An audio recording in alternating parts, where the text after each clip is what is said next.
সুপ্রিয় শিক্ষার্থীরা, আসসালামু আলাইকুম। আশা করছি তোমরা সবাই খুব ভালো আছো। আলহামদুলিল্লাহ, আমিও বেশ ভালো আছি। আমি আফসানা খানম, সিনিয়র শিক্ষক, গার্হস্থ্য বিজ্ঞান বিভাগ, মাইলস্টোন কলেজ। প্রিয় শিক্ষার্থীরা, আবারও তোমাদের অনলাইন ক্লাসে সবাইকে স্বাগতম। আজ আমি তোমাদের যেই অধ্যায়টি নিয়ে পড়াবো তা হচ্ছে অধ্যায় 18, পোশাকের যত্ন ও পারিপাট্যতা, এবং পাঠ 2, বস্ত্র ধৌতকরণের পূর্ব প্রস্তুতি। তোমরা এর আগে আমি পাঠ 1 পড়িয়েছিলাম। আশা করছি তোমরা সবাই সেই পাঠটা খুব সুন্দর মতো বুঝতে পেরেছো।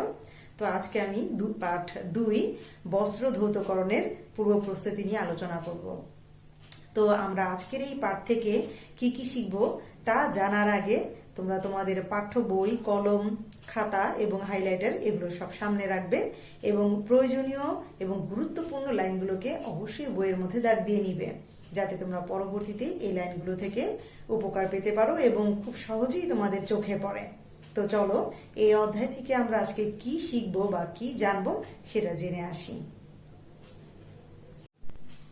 আজকের পাঠ থেকে আমরা যা শিখব: কাপড় ধৌতকরণের পূর্বে যেসব প্রস্তুতি গ্রহণ করতে হয়, রিপুর মাধ্যমে পোশাক মেরামত, তালির মাধ্যমে পোশাক মেরামত, এবং সর্বশেষ পোশাক পরিষ্কারের পদ্ধতি। আমরা প্রথমেই জানব বস্ত্র ধৌতকরণের পূর্ব প্রস্তুতি সম্পর্কে। আমরা আসলে কেন বস্ত্র ধৌত করব? বস্ত্র আমরা দৈনন্দিন জীবনে কিন্তু বিভিন্ন ধরনের পোশাক পরে থাকি, বিভিন্ন তন্তুর পোশাক আমরা পরিধান করে থাকি। এছাড়াও আমাদের পরিবারের বিভিন্ন বিছানার চাদর, মশারি, টেবিল ক্লথ বা অন্যান্য কাজেও আমরা বস্ত্র ব্যবহার করে থাকি। তো সুতরাং এই বস্ত্রগুলো আমরা দৈনন্দিন ব্যবহারের ফলে কিন্তু এগুলো বিভিন্ন দাগ লাগতে পারে বা ময়লা হতে পারে। সেই ময়লা থেকে বস্ত্রকে পরিষ্কার করার জন্য এবং বস্ত্রকে জীবাণুমুক্ত করা এবং বস্ত্রকে উজ্জ্বল এবং সুন্দর দেখানোর জন্য আমরা বস্ত্রকে অবশ্যই ধৌত করে থাকি। প্রতিটি পরিবারেই সাধারণত এই কাজগুলো করে থাকে। এই বস্ত্র ধৌত করার জন্য আমাদের কি কি পূর্ব প্রস্তুতি গ্রহণ করলে সেগুলো সঠিকভাবে করা যায়, সেজন্য কতগুলো ভাগ রয়েছে। আমরা প্রথমেই দেখব বস্ত্র ধৌত করার পূর্বে বস্ত্রকে কি কি উপায়ে আমরা সুন্দর রাখতে পারি এবং জীবাণুমুক্ত করতে পারি এবং তা আমাদের পরার দীর্ঘদিন পরার জন্য উপযুক্ত করতে পারি সেই সম্পর্কে। তাহলে প্রথমেই আছে বস্ত্র মেরামত করা। তাহলে বস্ত্র মেরামত করা এই সম্পর্কে আমরা যখন জানবো যে বস্ত্র মেরামত আমরা কেন করব, বস্ত্র মেরামত করার জন্য দুটি উপায় রয়েছে। যেমন একটি হচ্ছে তালি দেওয়া এবং একটি হচ্ছে রিপু করা। তাহলে আমরা তালি দেওয়া এবং রিপু করা কি সেটা আমরা জানবো এখন।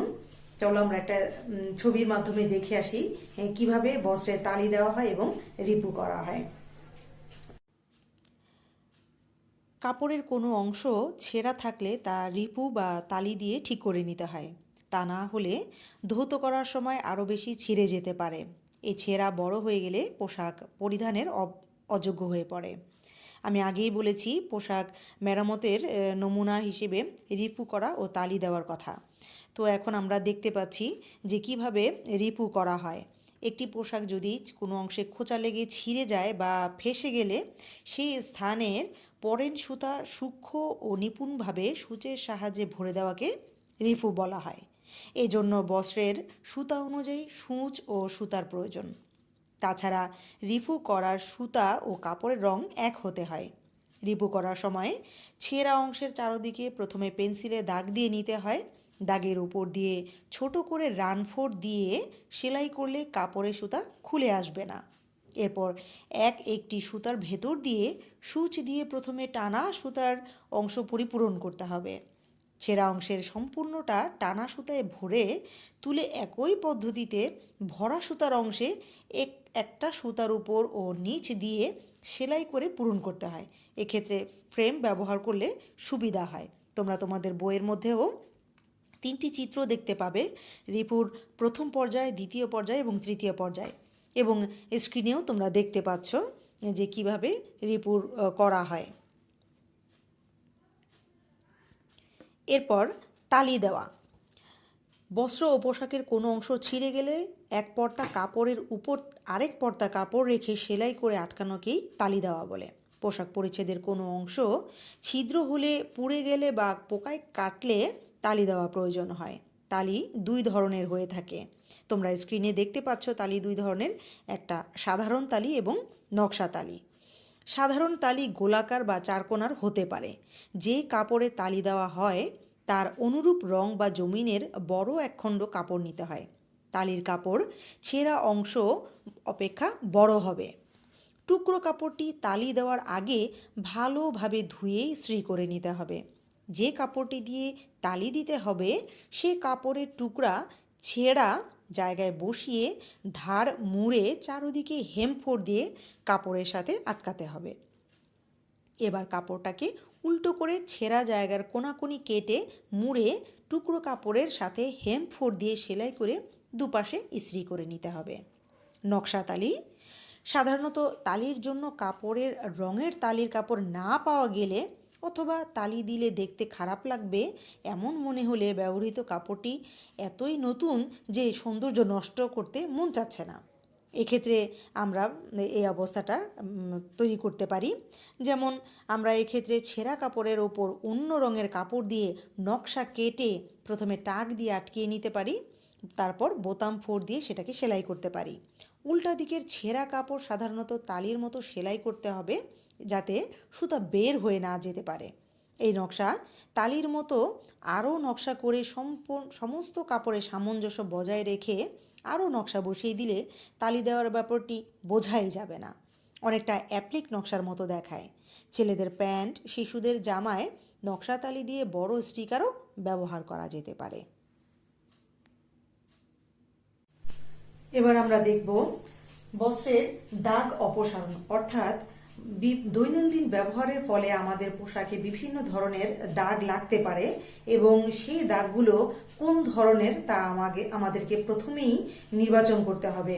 এমন হতে পারে যেটা আমাদের শরীরে পরিধান করার ফলে ঘাড় বা হাতের কনুই বা কবজি এই জায়গাগুলো থেকে অনেক সময় পোশাকে ময়লা লাগতে পারে। এছাড়াও তরকারির ঝোল, বিভিন্ন রং, আমরা তৈলাক্ত জিনিস, এগুলোর কারণে কিন্তু আমাদের বস্ত্রে দাগ লাগতে পারে। তো সুতরাং এই দাগগুলো কোন প্রকৃতির সেটা নির্বাচন করে সেই দাগগুলোকে আমাদেরকে অপসারণ করতে হবে। তো বস্ত্র ধৌত করার পূর্বে আমাদেরকে প্রয়োজন অনুসারে প্রকৃতির উপর ভিত্তি করে সেই দাগগুলোকে অপসারণ করে তারপর আমাদের পোশাকগুলোকে ধৌত করতে হবে। এরপর বস্ত্র পরিষ্কারক উপকরণ নির্বাচন। বস্ত্র পরিষ্কারক উপকরণ নির্বাচন বলতে আমরা কি বুঝি? অর্থাৎ প্রতিটা বস্ত্র বিভিন্ন ধরনের তন্তু দিয়ে তৈরি করা হয়। এক এক তন্তুর এক এক ধরনের বৈশিষ্ট্য।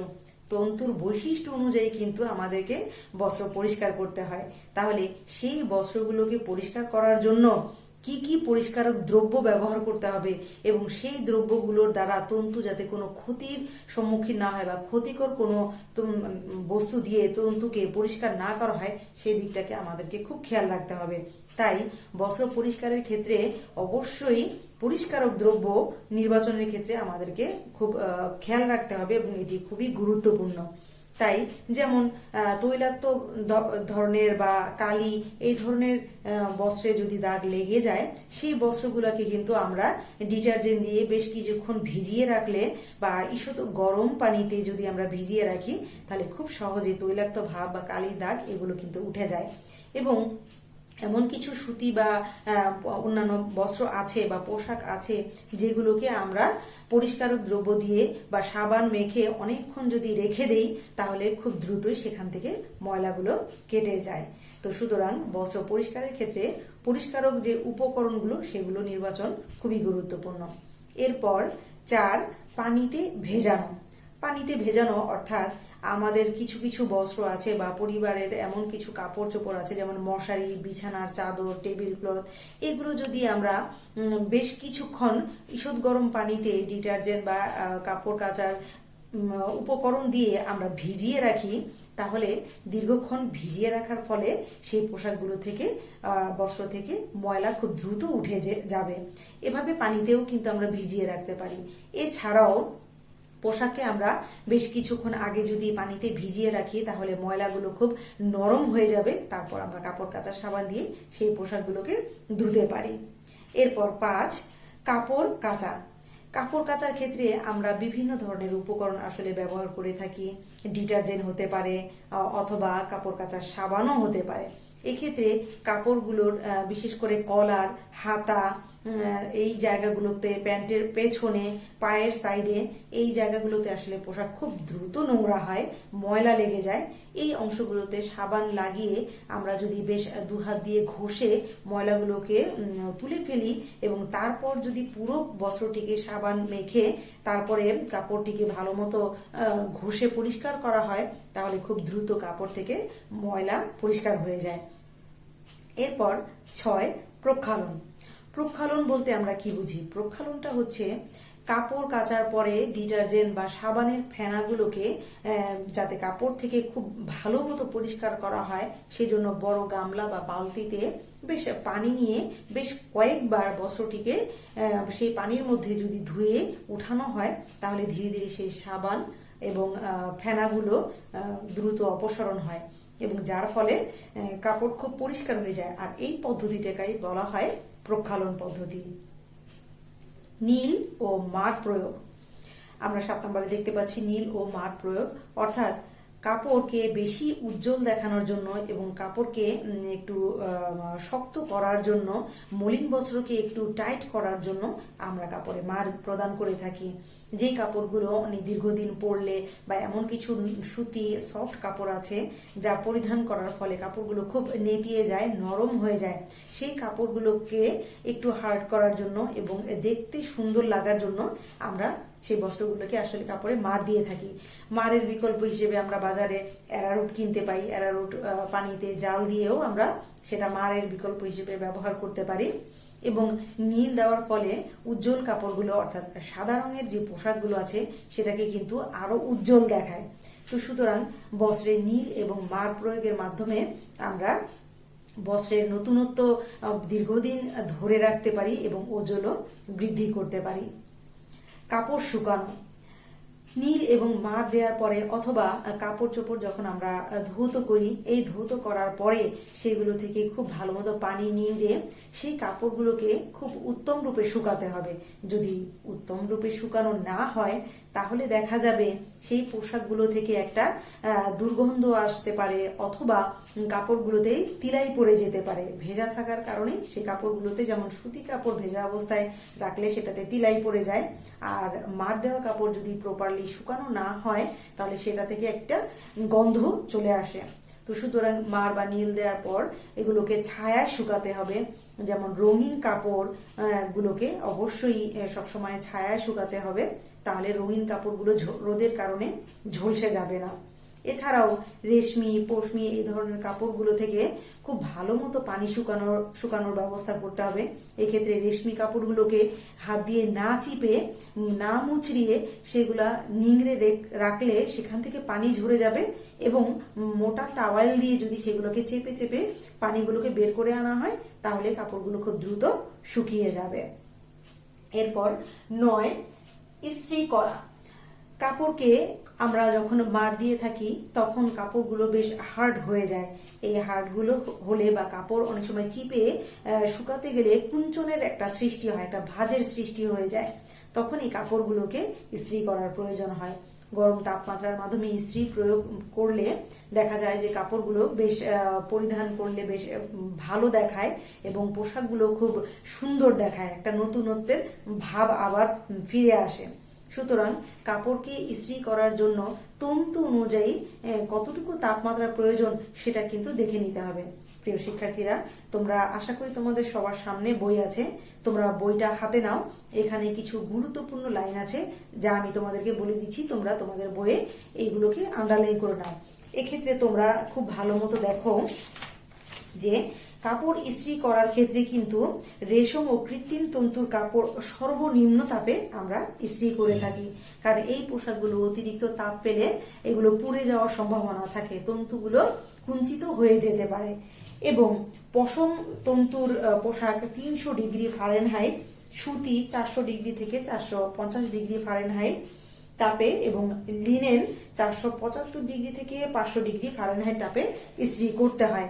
আমাদের ইস্ত্রির উপরে এরকম ফারেনহাইটের যে মাত্রাগুলো দেয়া আছে, আমরা পোশাক ইস্ত্রি করার সময় অবশ্যই এই মাত্রাগুলোর দিকে খেয়াল রাখবো, নতুবা আমাদের পোশাকগুলো বেশি দিন পরিধান করা যাবে না, পুড়ে যেতে পারে, অথবা পোশাকের যে তন্তুর যে গুণাগুণ সেটি নষ্ট হয়ে যেতে পারে। সুতরাং পোশাককে দীর্ঘদিন ব্যবহার করার জন্য এবং পোশাককে সুন্দর রাখার জন্য, ঔজ্জ্বল্য রাখার জন্য আমাদেরকে ইস্ত্রি করার জন্য যেসব নিয়ম কানুন সেগুলোকে অবশ্যই ফলো করতে হবে। এরপর হাওয়া লাগানো। কাপড় ইস্ত্রি করার পরে তাৎক্ষণিক কিন্তু আমরা আলমারিতে কাপড়গুলোকে রাখবো না। এই ক্ষেত্রে কাপড়ের মধ্যে যে তাপটা রয়ে যাচ্ছে, সেই তাপের কারণে একটি ভাপের সৃষ্টি হয়ে কাপড়ে খুব সহজে নষ্ট হয়ে যেতে পারে, তন্তু দুর্বল হয়ে যেতে পারে, অথবা তিলাই পড়ে যেতে পারে। এই জন্য কাপড় ইস্ত্রি করার পর সেই কাপড়গুলোকে আমরা কিছুটা সময় খোলা বাতাসে রেখে দিব, যাতে কাপড় থেকে সেই তাপটা সরে যায় এবং তার আগের তাপমাত্রায় ফিরে আসে। তারপর কাপড়গুলোকে সুন্দর মতো ভাঁজ করে আমরা আলমারিতে রাখতে পারি। তো প্রিয় শিক্ষার্থীরা, আমি আশা করছি যে কাপড় বস্ত্র ধৌতকরণের পূর্বে আমরা এই প্রস্তুতিমূলক ব্যবস্থাগুলো যদি গ্রহণ করে থাকি, তাহলে আমরা একটি বস্ত্রকে দীর্ঘদিন ব্যবহার করতে পারি এবং বস্ত্রের গুণগত মান যেমন বজায় থাকবে এবং বস্ত্র পরিধানের পর আকর্ষণীয় মনে হবে। তো সুতরাং শিক্ষার্থীরা, আমি আশা করব তোমরা আজকের পাঠ থেকে খুব সুন্দর মতোই বুঝতে পেরেছো বস্ত্র ধৌত করার পূর্বে কি কি প্রস্তুতি আমরা গ্রহণ করতে পারি। তো প্রিয় শিক্ষার্থীরা, এই পাঠের বিভিন্ন অংশ থেকে তোমরা তোমাদের বইয়ের মধ্যে আমি যে গুরুত্বপূর্ণ লাইনগুলোকে বলেছি সেগুলোর নিচে আন্ডারলাইন করবে এবং সেগুলো এমসিকিউ হিসেবে পরবর্তীতে তোমাদের খুব উপকারে আসবে এবং জ্ঞানমূলক হিসেবে সেই প্রশ্নগুলো তোমরা পেতে পারো। এবং যদি কোনো সমস্যা থেকে থাকে তাহলে অবশ্যই তোমরা তোমাদের বিষয় শিক্ষকের সাথে যোগাযোগ করবে, অথবা ভিডিওটি পুনরায় যদি আবার দেখো তাহলে ছোট ছোট যে কনফিউশনগুলো থাকবে সেগুলো দূর হয়ে যাবে। তো প্রিয় শিক্ষার্থীরা, আজ এই পর্যন্তই। পরবর্তী ক্লাসের আমন্ত্রণ জানিয়ে আজকে এই পর্যন্তই। সবাই খুব ভালো থাকবে, মনোযোগ দিয়ে পড়ালেখা করবে এবং ভিডিওগুলো তোমাদের জন্য খুব কষ্ট করে আমরা শিক্ষকরা তৈরি করি, সেই ভিডিওগুলোকে তোমরা সুন্দর মতো দেখবে এবং পুরোটা ভিডিও দেখে তোমরা সেখান থেকে উপকার পাও, এই কামনায় আজকের মতো এখানে আমি বিদায় নিচ্ছি। আল্লাহ হাফেজ, সবাই ভালো থাকবে। ধন্যবাদ। আসসালামু আলাইকুম।